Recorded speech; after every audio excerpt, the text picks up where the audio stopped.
অভিনয় জগতে আসবার অনেক আগেই মাত্র ১৯ বছর বয়সে বিখ্যাত গায়িকা, গীতিকার, সুরকার প্রকাশ কৌরের সঙ্গে প্রথম বিয়েটা কিন্তু সেরেই নিলেন ধর্মেন্দ্র।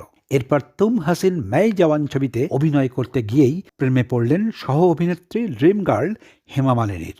তবে প্রকাশ কিংবা হেমা মালিনী নন, ছাত্র বয়সেই ধর্মেন্দ্র প্রথম প্রেমে পড়লেন সর্বভারতীয় সিনেমার সর্বকালের শ্রেষ্ঠ সুন্দরী জনপ্রিয় গায়িকা মহাময়ী নায়িকার। এমনকি সেই নায়িকাই নাকি ধর্মেন্দ্রর অভিনয়ের অনুপ্রেরণা। শুধু অভিনয় নয়, এই নায়িকার রূপ এমনকি গানেরও শুধু ভক্তই নন, প্রেমের পূজারীও ছিলেন বলিউড হিমান ধর্মেন্দ্র। আর তারই দিল লাগি ছবিটা প্রায় ৪০ বার দেখে ফেললেন ধর্মেন্দ্র। ইনি হলেন মালিকা ই তাবাসসুম আর নূরজাহান খেতাবের অধিকারী কিংবদন্তি গায়িকা নায়িকা বলিউড কুইন, অবিভক্ত তামাম ভারতের হার্টথ্রব সুরাইয়া। ধর্মেন্দ্র সুরাইয়ার প্রেমের পূজারী হলেও সুরাইয়া কিন্তু পছন্দ করতেন স্রেফ এভারগ্রিন দেবানন্দকে। যদিও ধর্মেন্দ্রর প্রথম প্রেমকে সুরাইয়া পাত্তা না দিলেও সুরাইয়াকে কিন্তু ভুলতে পারেননি বলেই যথার্থ প্রেমের মর্যাদা দিতেই সুরাইয়ার শেষ কৃত্যের দিনে তার পাশে দাঁড়িয়ে শোকে ভেসে গিয়েছিলেন প্রেমের পূজারী ধর্মেন্দ্র।